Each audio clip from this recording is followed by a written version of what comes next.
absolvido pelo STF, portanto, o senhor não deve nada à justiça. Boa noite. Bem, irmãos, o tema está aqui na nossa apostila.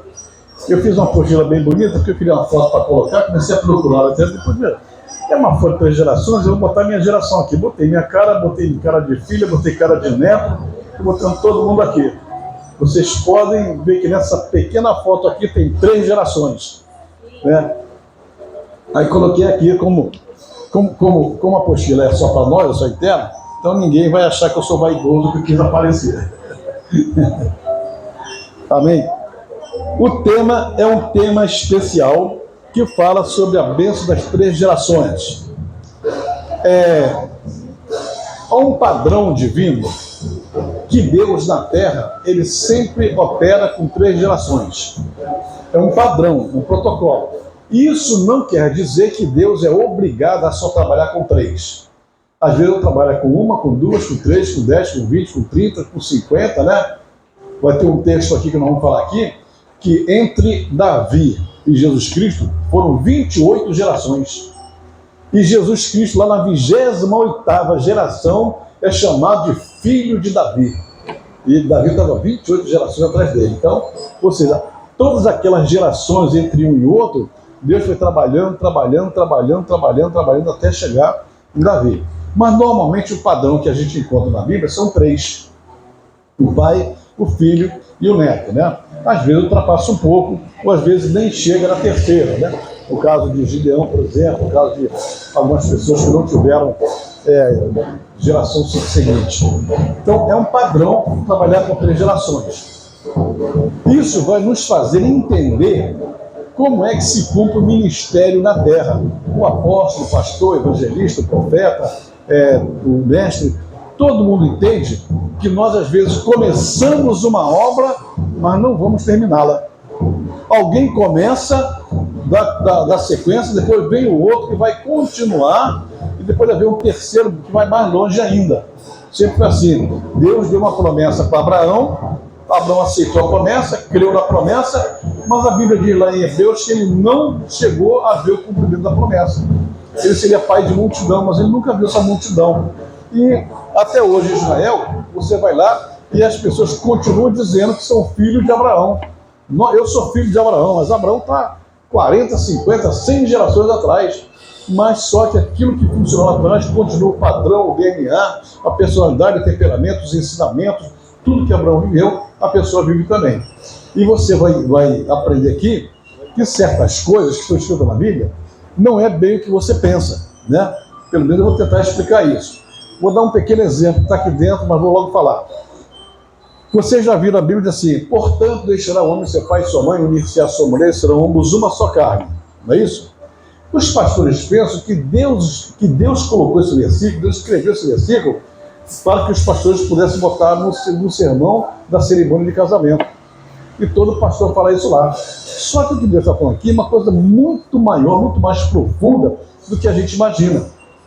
Na verdade, quando ele diz assim: deixará o homem seu pai e sua mãe, significa o seguinte: sai dessa geração sua e diz para a menina, para o rapaz, sai da sua geração e vocês dois aqui vão se unir e vão formar uma outra geração.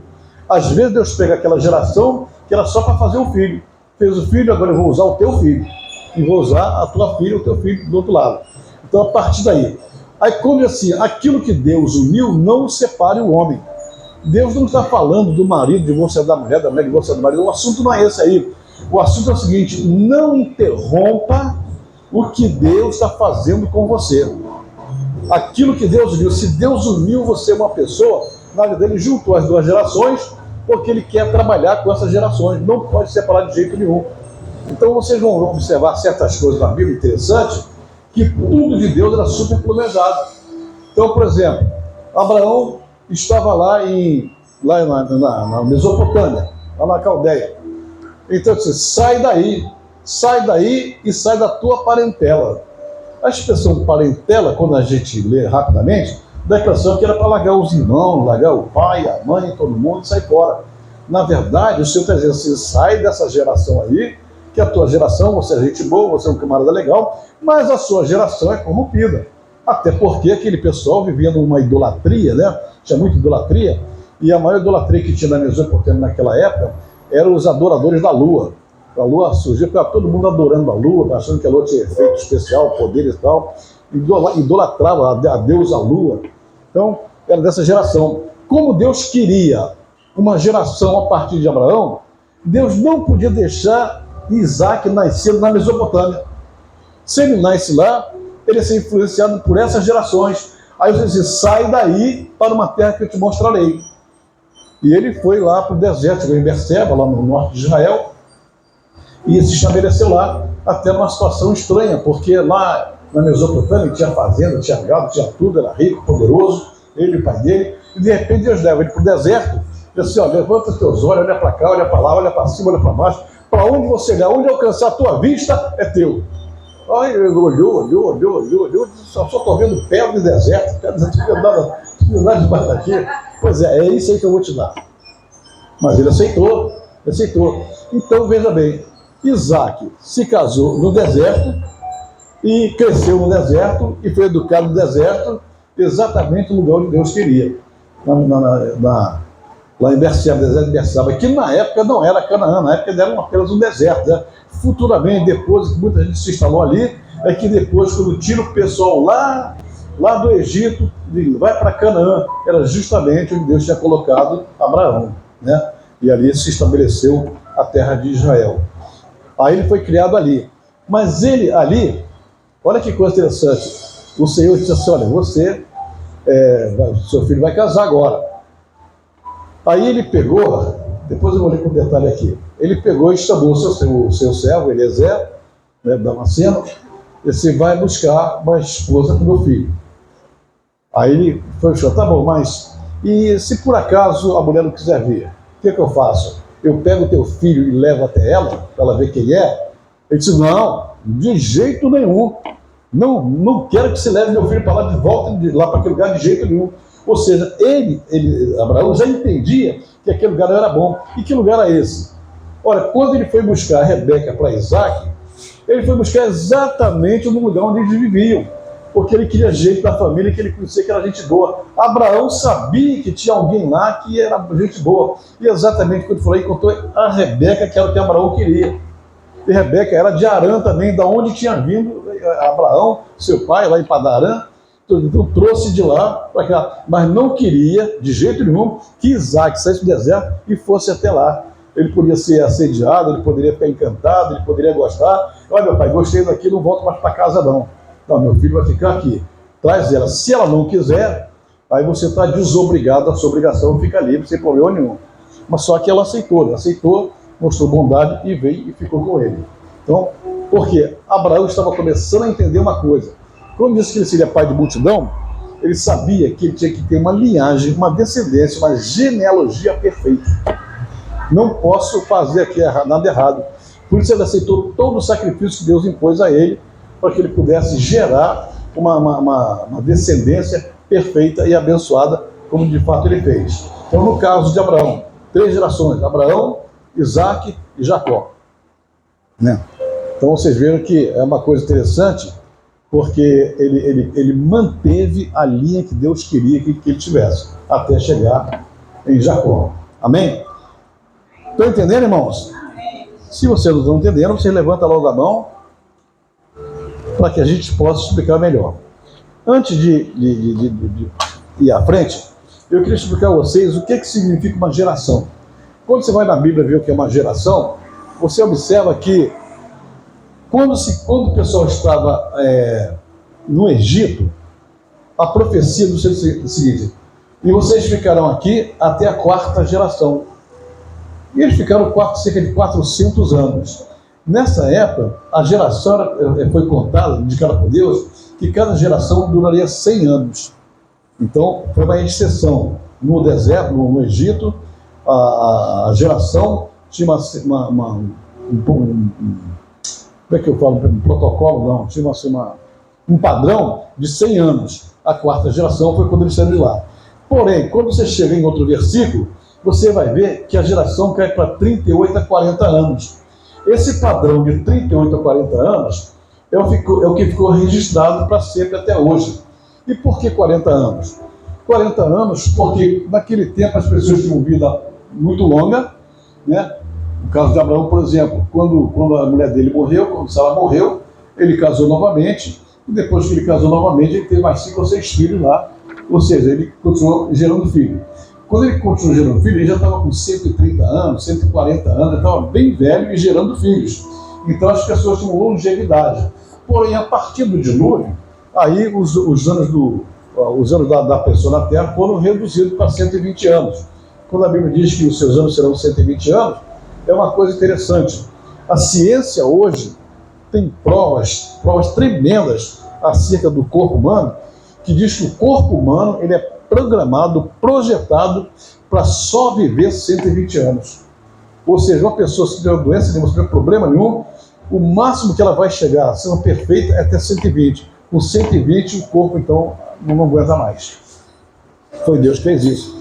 E por incrível que pareça, se uma geração tem 40 anos, um homem com 120, ele teve direito a ver até a terceira e quarta geração.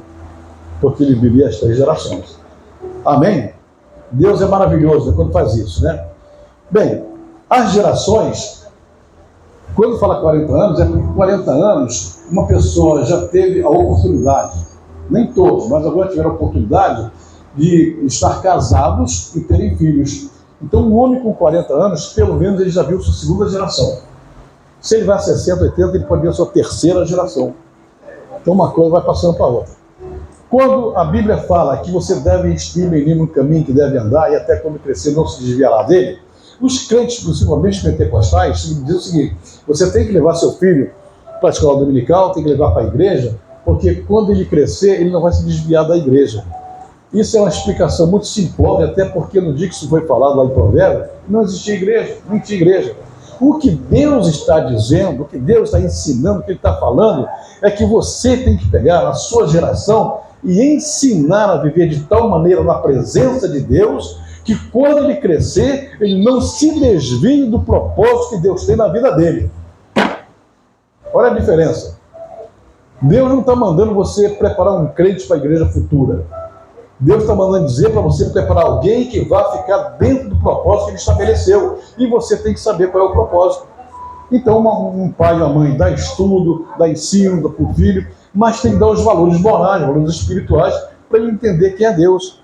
Eu falei aqui numa outra palavra sobre isso, na introdução, que quando nós estamos, quando nasce um filho, quando nasce uma criança, uma casa, a primeira coisa que ele tem que fazer é ensinar para ele que existe um Deus.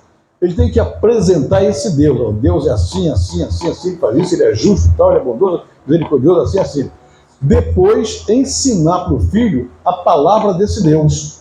Então tem que ensinar a palavra, ó, esse Deus bondoso, maravilhoso, generoso, misericordioso, amoroso, ele tem uma palavra. Então agora eu vou ensinar para você a palavra. Pega a Bíblia, a Torá, a lei, seja o que for, e você vai ensinar teu filho então na palavra. Então esse teu filho vai nascer sabendo que existe um Deus, conhecendo a Deus e conhecendo a palavra de Deus. Ele está exatamente no caminho que Deus mandou você colocá-lo. Ensina o menino no caminho que deve andar. O caminho que deve andar na terra para todos nós é o caminho do Senhor. Aleluia. Ele pode ser engenheiro, doutor, médico, militar, ele pode ser até a profissão que ele quiser. Mas na vida pessoal dele, ele pertence a Deus, ele é de Deus, ele faz o que Deus quer, do jeito que ele quiser, não importa a profissão que ele tenha, mas Deus quer que ele continue servindo ao Senhor. Amém? Infelizmente, hoje em dia, quando nós ouvimos alguém falar que essa geração está perdida, e está perdida mesmo, já está comprovado que essa geração já não tem mais jeito, né? Vamos tentar salvar essa geração e está ficando cada vez pior. Porque nós, quando falamos mal dessa geração que está aí agora, nós comparamos com a nossa. Porque no meu tempo era assim, no meu tempo não sei o quê, no meu tempo é isso, no meu tempo é aquilo e tal. Olha, se essa geração de hoje está falhando, ela está falhando porque essa geração nossa não soube ensinar o que devia ensinar. Exatamente. Então a culpa não é dessa geração, a culpa é da geração que passou. A culpa é nossa, que passamos e não pegamos a geração nova para ensinar. Ensinamos errado, demos liberdade, fizemos coisa errada, né? Então hoje a criança sabe mexer em qualquer tipo de celular, mas acontece que quando chega na Bíblia não sabe nada. E certas coisas que você pergunta, né? Eu me lembro que no tempo, os coroas daqui, né? Os coroas e as coroas daqui, sabe que no nosso tempo na escola, já na escola primária, você aprendia a ler e escrever, daqui a pouco as professoras estavam empurrando livro para você ler. Te dando livro, você tinha que ler livro. Eu li Machado de Assis obrigado, forçado. A minha mãe, minha mãe era nordestina, da roça, né? Você está fazendo o quê, menino? Mãe, estou lendo o livro aqui. Que lendo o livro? Vai pegar a vassoura, vai varrer o quintal, tem que varrer o quintal. Aí eu tinha que largar o Machado de Assis para pegar a vassoura. Entendeu? Mas era obrigado a ler. Por quê? Porque na prova ia cair perguntas sobre ele. Aí você fica sabendo, né? Vai Emiliano, todos os autores da antigamente, você é obrigado a ler. Eu no primeiro ano primário, no final do ano, eu fiquei frustrado, porque naquele tempo as escolas davam presente no final do ano para os alunos, né? E um ganhou uma bola, o outro ganhou um carrinho e tal, e opa, quando chegar na minha vez e tal, na minha vez a professora veio com um livro. Me deu um livro grosso, Fábula de Esopo. Eu peguei aquele livro, eu li aquele livro em casa numa semana. Eu gostei tanto que fiquei lendo ele, que era fábula, né? Fábula inspirativa, fábulas sempre com um conceito moral no final e tal. Como eu gostei do negócio, aí pronto, até fiquei viciado em ler. Então, hoje não tem isso. Hoje o pessoal não lê mais porque diz que está tudo no celular, né? Eu fui outro dia perguntar para o meu neto, você lá na tua escola ensina tabuada? O que é isso, tabuada? Tabuada é aquela tabela algoritmo, 2 mais 2, 2 vezes 2, 2 vezes 2. Mas isso tem no celular, só aí vai na calculadora que faz isso. Para que ficar esquentando a cabeça? A calculadora faz tudo, né? Mas no nosso tempo, a professora sentava, vai lá, 7 vezes 8, 56, 9 vezes 77, você tinha que falar na hora, não podia nem gaguejar, né? Aí nós aprendemos bem, fomos bem instruídos, mas não soubemos instruir a nossa geração. Aí falhamos e agora não sabemos o que fazer para retroceder, para recuperar. Não ensinamos o que ele veio ensinar. Porque as igrejas, o pessoal está na igreja, o pessoal está saindo de igreja e tal. Oh, que bênção maravilhosa, hein? Você sentiu no coração ou alguém te deu a dica? Me deu a dica. Te deram a dica, né? Esse café é o chamado café da inveja. Quando o pessoal vê, está todo mundo querendo.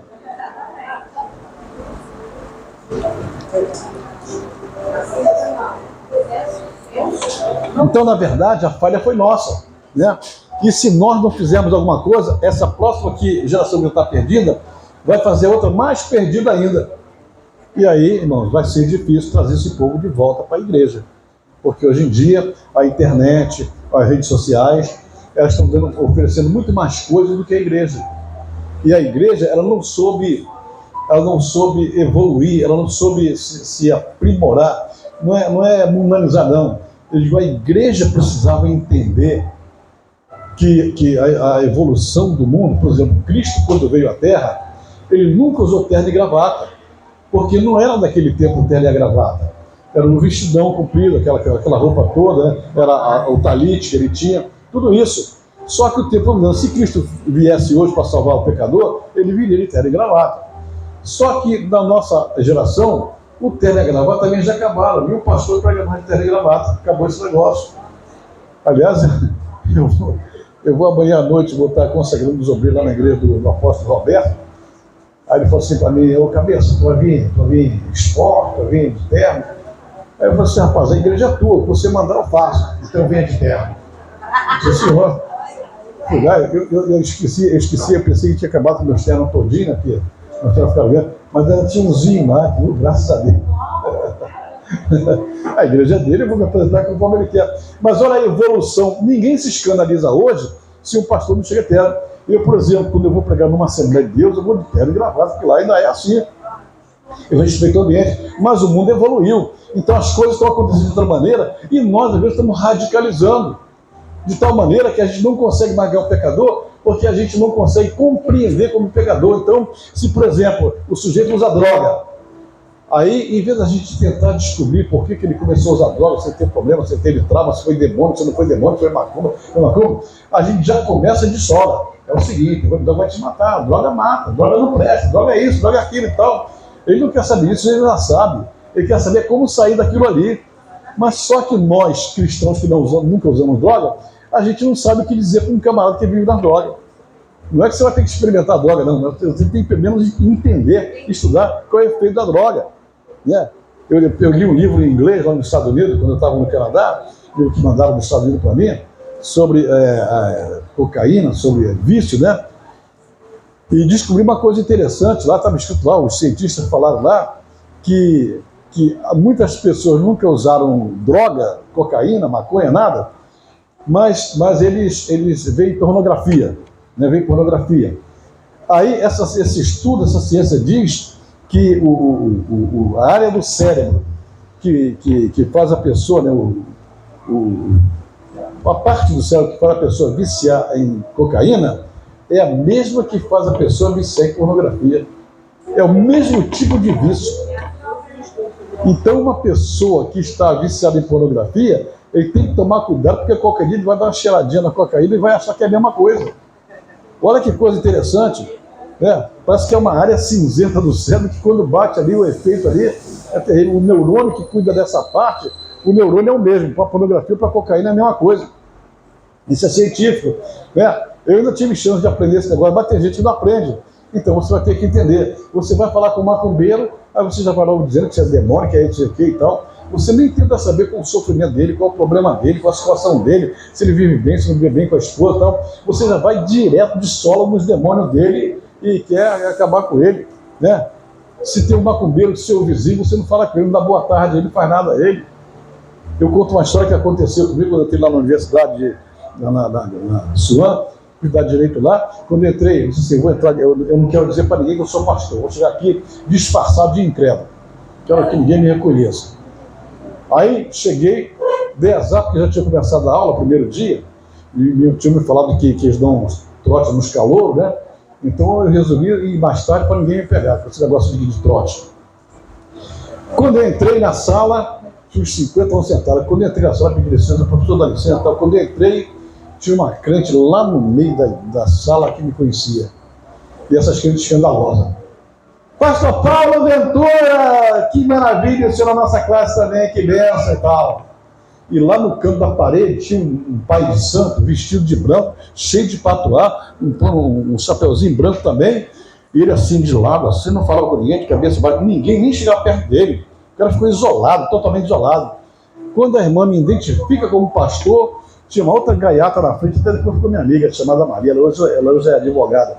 Você está assim, aí a gaiata diz assim, vai ser uma maravilha essa sala aqui, né? O pastor e o pai de santo, vai ser briga religiosa. E o demônio se manifestando aí.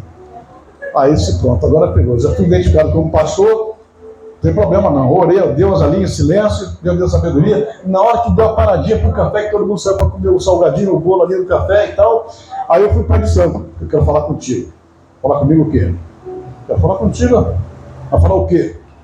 Ah, mas eu vou falar ainda, você está perguntando o que é, tá nervoso? Não, vou te falar uma coisa, você é pastor, se vier falar de Jesus para mim, não quero nem papo. Que falar de Jesus? Eu não estou afim de falar de Jesus para você não. Ah, então tá bom, então qual é o problema? Não tem problema não, cara, eu quero que você fique desarmado, fica tranquilo aí. Eu quero fazer um acordo contigo. Acordo comigo? Que tipo de acordo? É o seguinte, ó, o pessoal está esperando que a gente fique brigando aqui o tempo todo. Eu falo mal da macumba e você fala mal da igreja. Eu queria propor para você, para a gente ser amigo. Eu nem falo mal da macumba, do seu espiritismo, nem você fala mal da minha igreja. Tá bom? E outra coisa, vamos começar a andar junto, tomar um cafezinho, para todo mundo ver que não vai ter esse problema de guerra religiosa, não. É o seguinte, eu até aceito, mas desde que você não fale de Jesus para mim, nem dizer que eu vou para o inferno. Não vou falar isso não.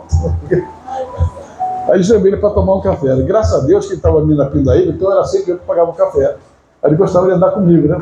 E ficou meu amigo mesmo. E eu nada de falar de Jesus para ele. Falava da família, falava do futebol, da política. E eu ainda perguntava como é que tinha sido o trabalho no centro. Como foi o trabalho lá no centro esse fim de semana. Foi bom, os caboclos passaram lá e tal. Maravilha. Até o dia que ele começou a perguntar pela igreja também, na minha igreja também foi bom lá. Lá não tem caboclo, mas o pessoal baixou lá também. Aí comecei a levar ele para trabalho em grupo, chamava ele, não, você está no meu grupo, está comigo. E o cara criou amizade comigo tremenda, eu não falava de Jesus para ele. Aí pronto, aí todo mundo começou a ficar decepcionado. É engraçado, a gente esperava uma briga, agora o pastor se juntou com o pai de santo agora, Agora a gente não sabe se o pai de santo vai levar o pastor para macumba, se o macumbeiro vai ir para a igreja, o que vai acontecer agora? E outra coisa, ele era pai de santo mesmo, todo dia ele de roupa branca, com um montão de colar, ele andava na rigor mesmo. E ficamos amigos, e ele começou a ficar sorridente, ele começou a dar bom dia para um, começou a ficar alegre com todo mundo e tal. Aí essa gaiata fez amizade comigo, disse, João Paulo, não sei não, mas eu acho que o pai de santo vai se converter aí. Tu vai levar ele para a tua igreja. E ficamos. Aí acabou o semestre, todo mundo vai embora, de férias e tal. Quando volta, tem aquela mudança de turma, vai para tarde, para noite, para cá, para lá. Né? E eu não encontrei mais com ele, ficou na minha turma. Passaram-se 2 meses, eu estou em casa, aí eu recebo um telefonema, não era celular, telefone ainda de fio. Ô irmão Ventura! Aí esse irmão Ventura, porque eu não fui para macumba ainda não. Macumba, o sangue de Jesus tem poder. Eu digo, rapaz, essa fala é minha, não é sua não, eu posso falar isso. Que padre, que rapaz? Você não sabe dar maior.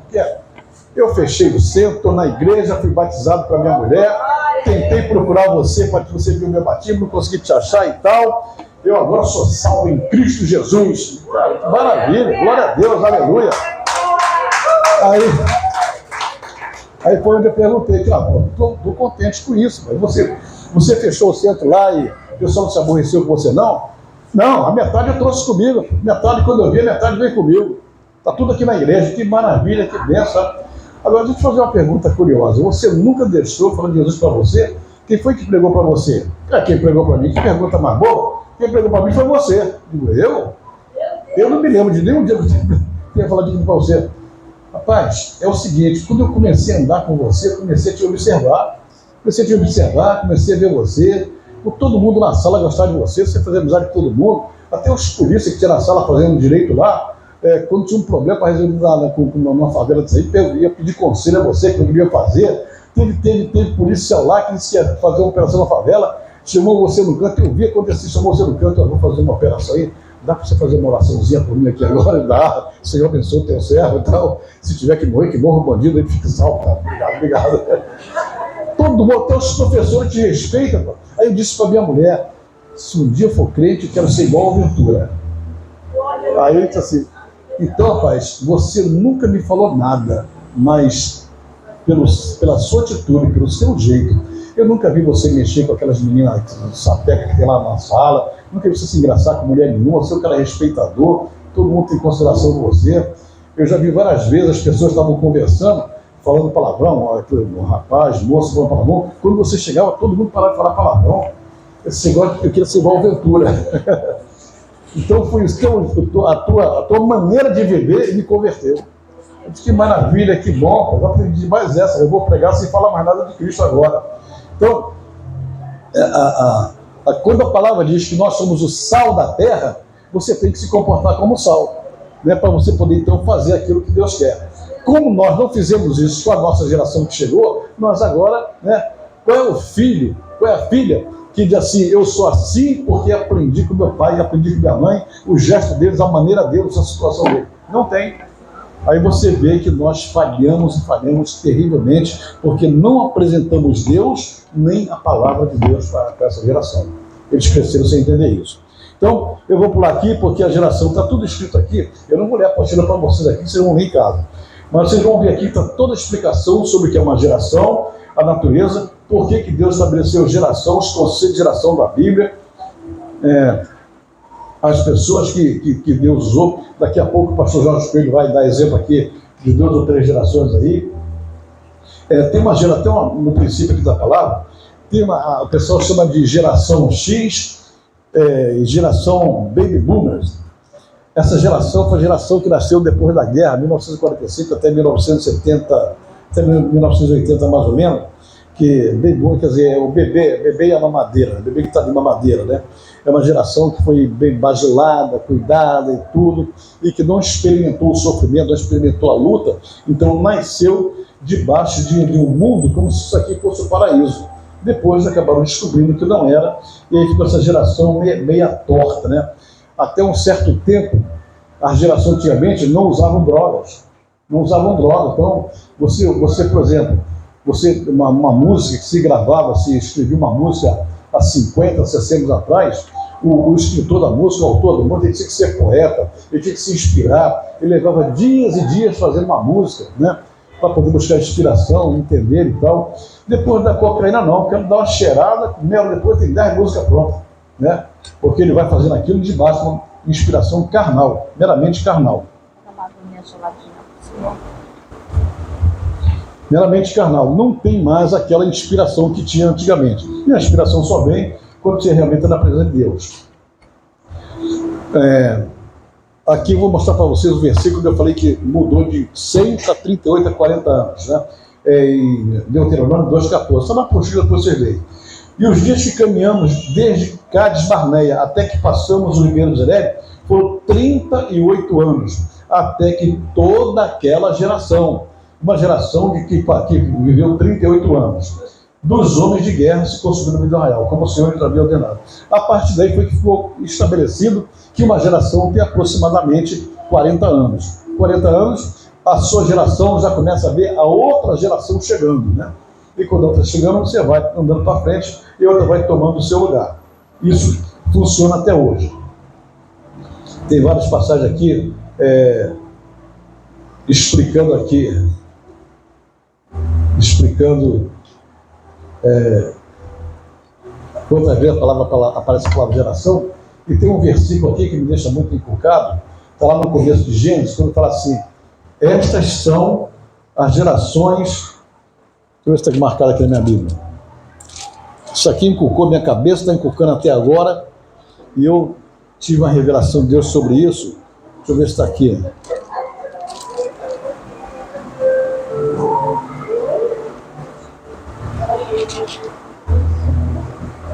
Está marcado aqui. O versículo fala assim: e estas são, deixa eu ver se eu acho aqui na minha Bíblia, que eu marquei aqui.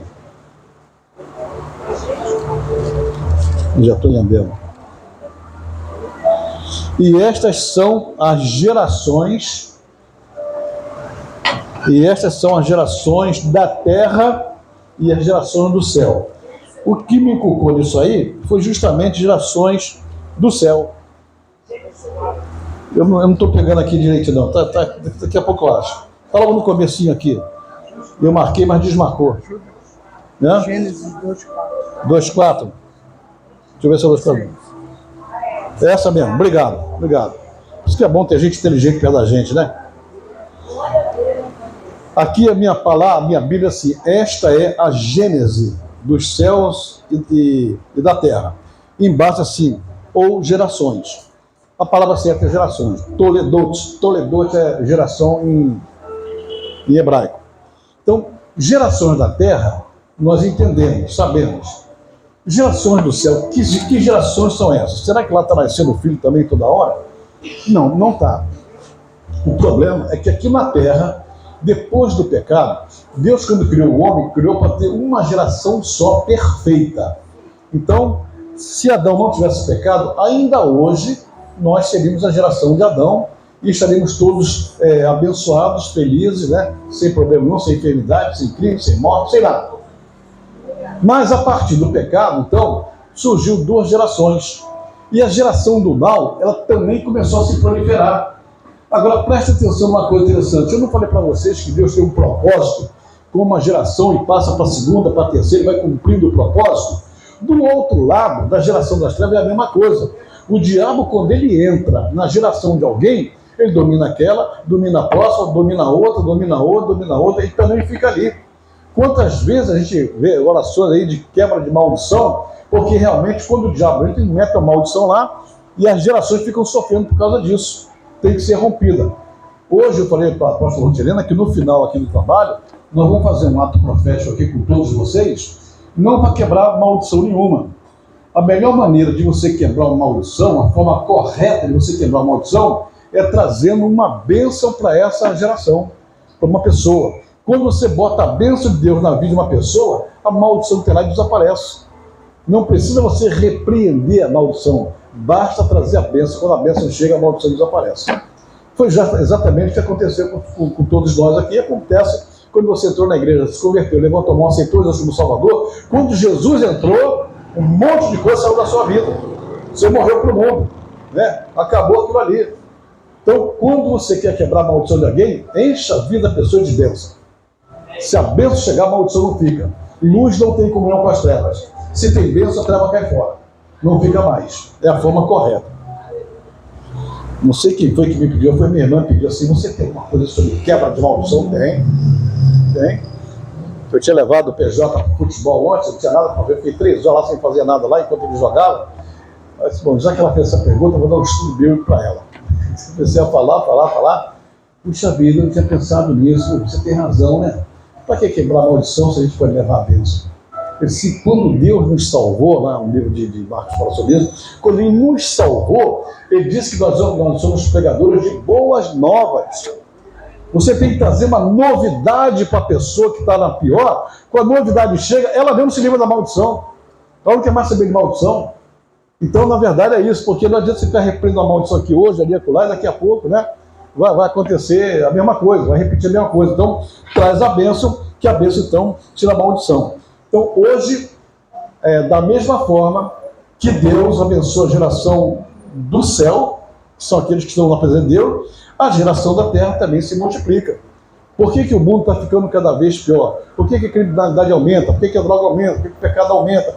Por que acontece tudo isso? Porque as gerações da maldade também estão proliferando e também estão trazendo mal sobre a terra. E nós, a geração abençoada, ficamos criticando,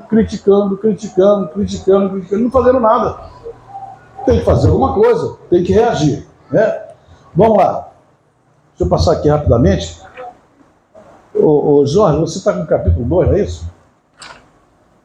Tomar cuidado aqui para não entrar no teu assunto aí.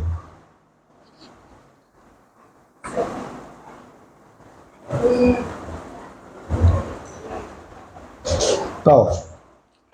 Bem, então, está entendido até aqui, irmãos? Conseguiram entender? Então já sabe. Você casou com essa pessoa que você está casada porque Deus esperava que você desse uma geração para Ele. Deus esperava que você pegasse uma geração dessa para Ele. Mas quando eu digo dar uma geração para Ele, eu não estou dizendo só que você tem que engravidar, botar um filho no mundo e ser pronto certo e agora se vira. Não. Você tem que pegar esse filho que nasceu, biologicamente nasceu, pequenininho, recém-nascido, nasceu, e você só vai entregar ele para você, vai apresentar ele ao Senhor dele, mas só vai entregar ele para Deus quando você estiver com ele pronto, porque senão, desculpa a expressão sua que eu vou falar, se você não ensinar, não orientar, não fizer o trabalho direitinho, você vai entregar uma porcaria para Deus.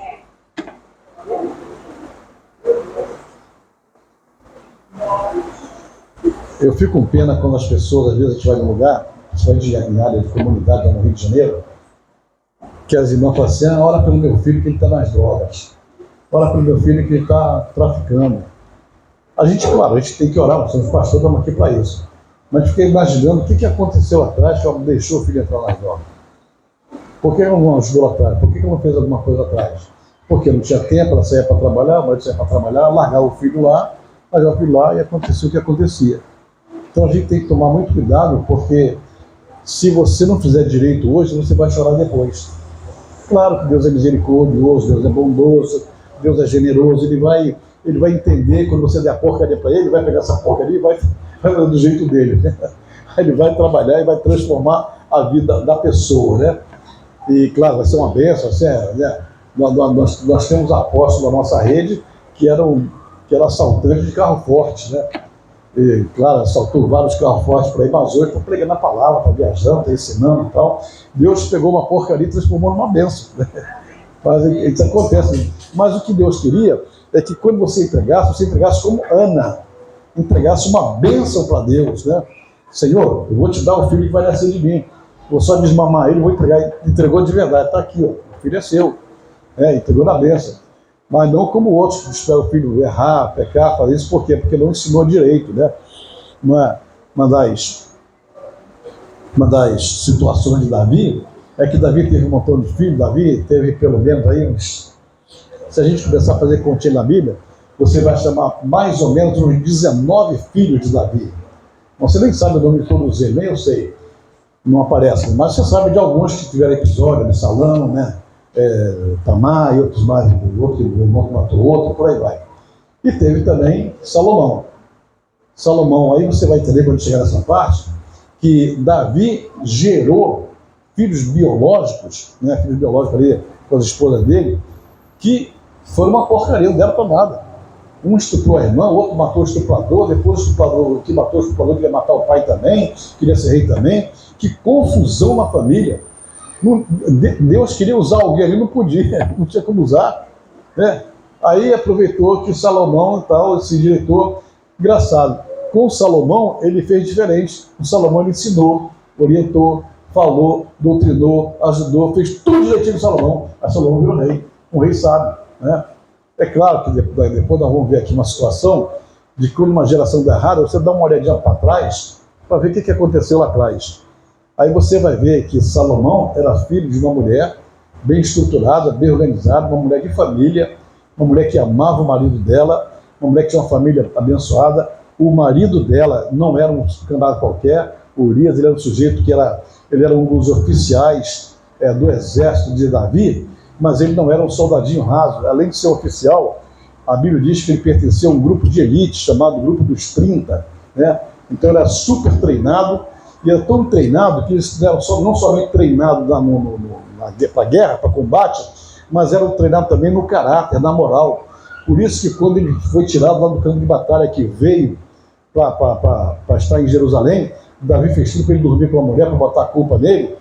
Ele tinha caráter de dizer: eu não vou dormir com a minha mulher enquanto os meus companheiros estão lá morrendo no campo de batalha.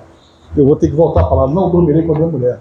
Aí Davi ficou chateado, no dia seguinte mandou encher a cara dele de cachaça, para ver se bêbado ele ia para casa. Nem bêbado ele foi. Não, eu tenho que voltar para o campo de batalha. Ou seja, ele tinha nele o DNA da honra. Ele era um homem honrado. Aí Davi pegou e escreveu uma carta para o general para botar no campo de batalha, para ele morrer, para a mulher ficar viúva para casar com ela. E ele, durante o trajeto, ele não abriu a carta para ler. Estava conduzindo, levando a carta da morte dele. Se ele abrisse aquilo ali, eu não vou tirar essa carta fora. Mas ele não fez isso, ele honrou o rei. Então veja de onde veio o DNA para Salomão. Não veio de uma mulher qualquer, não veio de uma pessoa qualquer, veio de uma pessoa que tinha excelente estrutura. E aí esse ele cuidou. Ele cuidou, esse nunca deu problema para ele, pelo contrário, foi com ele até o fim, até no final da vida dele. Davi já tinha até se aposentado do reino, do comando, e já tinha colocado ele. Davi estava lá com um friozinho nos pés, a Abisag lá esquentando os pezinhos dele, até que de repente a mãe dele diz assim, a mãe dele doida para se ligar. Todo mundo acha que Betseba foi apaixonada por Davi. Betseba nunca deixou de amar o marido dela, mesmo morto. Ou seja, ela sempre esperou um dia de se vingar de Salomão, de Davi, desculpa. E quando estava lá que Davi já está velho e tal, ela disse assim: agora que eu pego ele. Aí disse: Salomão, meu filho, fala, mamãe, eu queria te fazer um pedido para você. Você atender para mim, mas eu queria que você me prometesse uma coisa, que você não vai me negar. Claro, mãe, prometo à senhora que eu não vou negar o que a senhora me pediu. E eles estavam caminhando, estavam os dois andando junto pelo palácio, e aí ela vai, ele senta na cadeira dele, chamou o soldado, mandou botar uma cadeira para sentar ao lado dele aí também. Fala, mamãe, o que a senhora quer? Eu queria que você pegasse a mulher do teu pai e desse ela como mulher para o teu irmão, Adonias.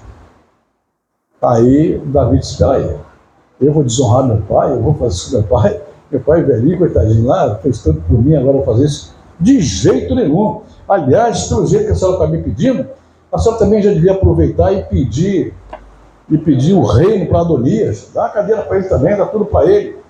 Mas meu filho, você não disse que eu disse, mas acontece o seguinte: quando eu vinha caminhando com a senhora, era um filho caminhando ao lado da mãe, mas eu sentado nessa cadeira sou o seu rei. A senhora me assunta, a senhora cala a boca, não fala mais nada. Agora sou eu que mando. E ele pegou e foi falar com o pai dele. Aí o pai dele se enfureceu, o velho se enfureceu, mandou avisar e sair fora. Depois você continua com a massagem. Levantou: vem cá, meu filho, ó, você tem que ser temente a Deus, fazer isso, fazer aquilo, blá, blá, blá. Entendeu? tem que fazer tudo que Deus manda você. Você quer você espiritual, orando, construindo o templo que eu deixei o material pronto para você. Já entendeu tudo? Já? Então agora você vai fazer o que eu mando. Pega a espada, vai lá no teu irmão, Adonias, mete a peixeira nele, mete a espada nele, e quem tiver com ele vai também, que pertence à quadrilha. Aliás, São falou para mim, pega aqueles 3 também que disseram que era fez a mim e me traíram, aproveita e mata os 3 também. Sabe o que eram esses 3? Era sobrinho dele, que era filho da irmã dele. Ele tinha uma irmã, era filho da irmã dele, que traíram ele também no final. Eram fiéis durante 7 anos, depois de trair também, mata os 3 também. Porque se você deixar de vão trair você também. Então já faz a lista toda. Agora, interessante, por que então que essa mulher foi pedir para que desse a mulher para o irmão, para o seu irmão, para Adonias? Porque Davi sempre amou Salomão e ela sempre amou Adonias. Ela queria arrancar tudo da para Adonias. Se ela fizesse isso, o que ela está fazendo? Está tirando o reino da geração abençoada, da geração de Deus, para entregar na mão da geração das trevas. Quantas vezes acontece isso dos casais que nós conhecemos, nas famílias que nós conhecemos? Às vezes uma separação mal feita, às vezes uma situação mal feita, não vai gerar um efeito negativo só para o casal. Vai gerar um efeito negativo na primeira, segunda, terceira e quarta geração e por aí vai. Daqui a pouco você vai conversar com uma pessoa, a pessoa fala assim, pois é, eu me separei, porque também aconteceu um problema com meu avô, também aconteceu com meu bisavô, também aconteceu com meu pai. Você vai vendo que é uma sequência de erros iguais. Significa que aquela geração é a geração que está controlada pelas trevas. E é o que mais tem isso na terra. E da mesma forma que vê a bênção também. Vê a bênção, quando a bênção chega também, aí a bênção também vai se multiplicando. Aí o Senhor fala, né, que visitaria até a terceira e quarta geração daqueles que me aborrecem. O que é que aborrece ao Senhor? O que pode aborrecer a Deus? Só tem uma coisa só. O que pode aborrecer a Deus é só desobediência. Deus não pode ser desobedecido, ele é soberano, ele não pode ser desobedecido. Quando a pessoa desobedece, e é filho dele, e está salvo, e está com o nome escrito da vida, ele tem que castigar, ele tem que punir, ele tem que dar exemplo. Né? Então, mas ele se aborrece por isso, porque Deus não está interessado em ficar punindo toda hora os seus filhos. Ele quer que seus filhos andem em obediência, não aborreçam. Então, quando aborrece, acontece isso. Né? E ele é tão bondoso, mas tão bondoso, que ele diz que só visita até a terceira e quarta. Depois ele não faz mais nada. Mas aqueles que amam, aqueles que fazem certo, ele visita milhares e milhares de gerações. Né? Lá na Barra da Tijuca, né, nós temos um grupinho lá pequeno, né? Daqui acho que só a Silva que frequenta lá de vez em quando, das minhas coroas. A Paula também já foi lá. Algumas pessoas vão lá, né? E lá na minha igrejinha da Barra, é a igreja mais fiel que eu tenho. Mais fiel em todas as áreas. Né? Só que tem um detalhe, eu sou pastor, eu tenho 74 anos e sou mais jovem. Então são as velhinhas, né? Daí. Tudo gente boa, tudo gente fina, né? Aí não tem fofoca, não fala fofoca uma da outra, não tem problema de adultério, eu não preciso exortar nenhuma delas. Teve até um dia que uma velhinha já morreu, a moça morreu, né? Quando eu falei assim, ninguém aqui adultera. Aí a moça deu uma risada. Tá rindo de quê, moça? É fácil de entender. Não tem adultério aqui. Claro que não tem, só tem velho aqui. Agora, se eu tivesse chegado aqui há 50 anos atrás, só ver como é que essas negas deram. Aí mandaram ela calar a boca. Cala a boca, moça. Mas é interessante, por quê? Porque um dia, quando elas me trazem os dízimos, as ofertas que me entregam, teve um dia que eu peguei lá um dízimo de irmã, e ela está com 85 anos de idade. E eu disse assim, olha, eu poderia orar por você, para Deus te abençoar pela sua fidelidade. Mas eu vou te dizer uma coisa, não sei se você vai gostar. Esse dízimo que você está entregando, sua primeira, sua oferta, eu vou aceitar. Claro que isso aqui é uma semeadura, é uma semente, mas eu estou começando a duvidar que você vai fazer essa colheita. Você não vai fazer essa colheita. Essa colheita quem vai fazer são teus filhos, teus netos, teus bisnetos. Aí ela diz, glória a Deus por isso que eu estou plantando para as minhas gerações. Mas é verdade, vai chegar uma idade em que você vai continuar dizimando e ofertando e você não vai ver a colheita. Você não vai ver, mas a colheita existe. Ela vai aparecer. Aí teu filho lá na frente vai ser abençoado sem saber por quê. Tem um exemplo mais claro do que o exemplo de Silvio Santos. Silvio Santos era pobre, camelô, vendia caneta no trem, na barca, no Rio de Janeiro ali, né, quando saiu do exército e tal. E de repente ele começa a ser abençoado, abençoado, abençoado, abençoado. E não tem nem nível superior, nunca foi numa faculdade, mas Deus foi abençoando. Hoje é um bilionário. Né? Por quê? Porque alguém lá atrás semeou alguma coisa, semeou bem semeado, porque a colheita dele foi grande. A colheita dele foi tremenda. Então alguém fez. Então isso é o que nós devemos entender. Por que estamos sofrendo hoje? Por que estamos sofrendo hoje? E se a gente não tomar cuidado, vamos fazer nossos filhos sofrerem também. Porque não entendemos isso aqui, que Deus tem um propósito lá atrás e o propósito vai atravessando as gerações. De repente o propósito chegou em você e travou. Você se acovardou, você não foi, travou, você não pensa, você não quer, você não deseja, você não acha isso, acha aquilo, daqui a pouco fica travado. Quando eu falei que vou fazer um ato profético logo mais à noite, lá à tarde, né, vou terminar aqui, é para destravar todos nós aqui. Destravar e para Deus fazer então funcionar de novo a nossa bênção na nossa geração. Eu não quero maldições da minha geração, quero bênçãos da minha geração. Eu sei que lá atrás alguém fez coisa boa. Eu sei que lá atrás alguém semeou para Deus. Então agora eu quero a colheita. Né? E eu, ao mesmo tempo, também vou semear para que lá na frente alguém colhe alguma coisa que eu plantei. Somos semeadores, somos ceifadores, mas nós temos que entender que se a gente não tomar essa atitude, não acontece nada. Amém, irmãos? Eu vou parar por aqui para o Jorge Coelho entrar com a dele. Que a dele é muito boa. E depois, outra coisa, na hora do almoço aqui, não tem hora de almoçar, comer e voltar logo para cá. Também tem almoço aí? Pela cara já vi que não tem. Se tiver, tem, claro que tem. Tem.